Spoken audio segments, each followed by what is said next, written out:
It is exciting to be on campus with alumni coming back to campus, primarily because Syracuse University is always a place that invests in its facilities. So the opportunity to have been a student here and to now actually be sitting in the seat to serve on the Board of Trustees, I must say I still sometimes have to pinch myself.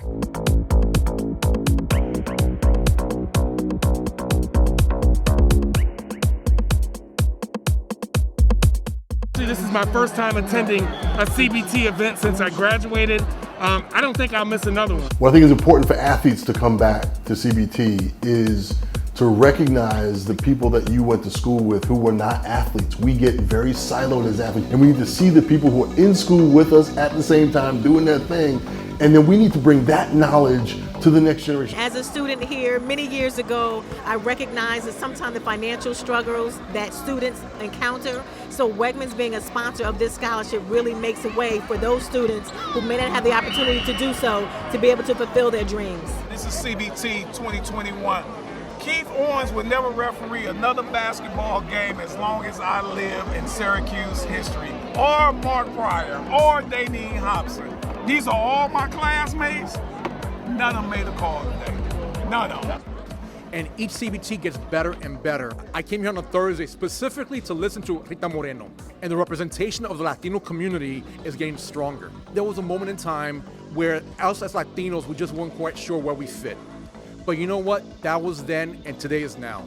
And we fit right in the middle. The concept coming back together. All schools and colleges, all eras, people who graduated in the 20s and people who graduated in the 80s, participation rates show that people are willing to take a chance by being mutually supportive of each other and of this magnificent effort called CBT. Part of being an Archimedes Cum Scholar is being part of a generational network of support. One of the best things about Syracuse is it's such a big and welcoming family in terms of the alumni network. People will always be there for you. There's always opportunities for you that people are more than willing to step out for you. We're here at the CBT Tailgate, CBT 2021. It's the first reunion that we've had since the pandemic, and we had a great turnout, beautiful weather, and we're raising a lot of money for scholarships for the Our Time Has Come scholarship program. We're here with my man Kevin Richardson. We are here coming back together. It's a blessing to be here full circle, to be amongst my friends now, my family. I just want to say thank you. Got that orange love going. I did want to send a tape here just to celebrate Kevin Richardson. He is an extraordinary person and a dear friend of mine. And to know that he is being celebrated, uplifted, supported, amplified through the scholarship program, through just the way that he's been embraced, the way that he talks about how he feels when he leaves the campus is something that, as a friend of his, literally makes me emotional every time we talk about it. The important thing about CBT is having the opportunity to interact with the students. I truly do think that as students of color on campus, even if we don't get to talk to all the students one-on-one, the impact of them seeing the council and what we do to support them and the other alumni together help them to see a vision of what the future is for them. So this CBT, I think, is going to be especially important because the issue of race, the issue of diversity is so much more important as it was when we went to college, but even so more now today. Being a member of the SUMA Advisory Council is extremely exciting and very humbling. I really truly appreciate the opportunity to be able to give back to such wonderful students and to be a part of something that is phenomenal in terms of generational giving and living.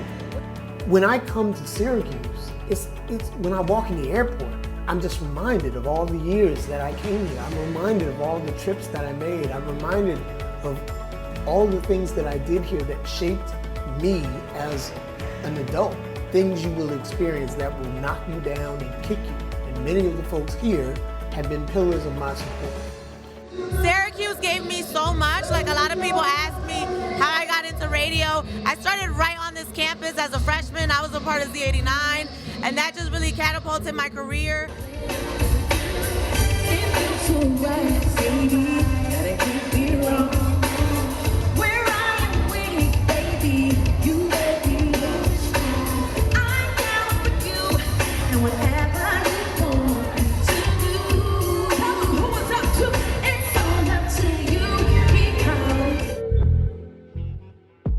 Syracuse is an amazing school, and I congratulate you for making it even better.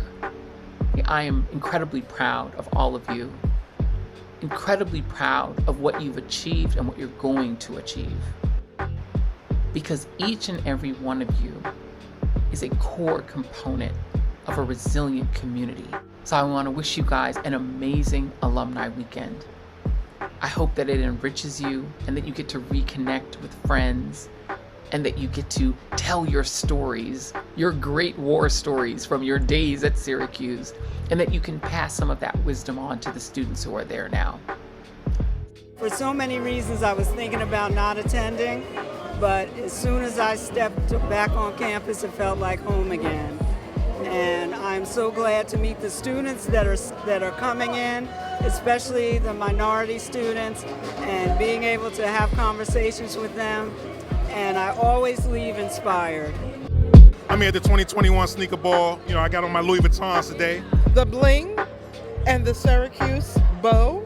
Whoever thought of bedazzling didn't have a whole lot of things to do. Real important stuff right now, going down. What's the sneakers tonight?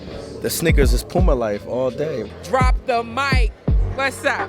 And they can flash too if I really want to get jiggy. Well, you know I got on the icy whites. I got my Air Force Ones. But it's a party with a purpose, and that's to raise funds for our students that need help and support at this university. We're here at the benefit, the dinner, the gala, and the donations are pouring in. It's overwhelming. These are Nike Airs, which we call in Harlem, they call Uptowns.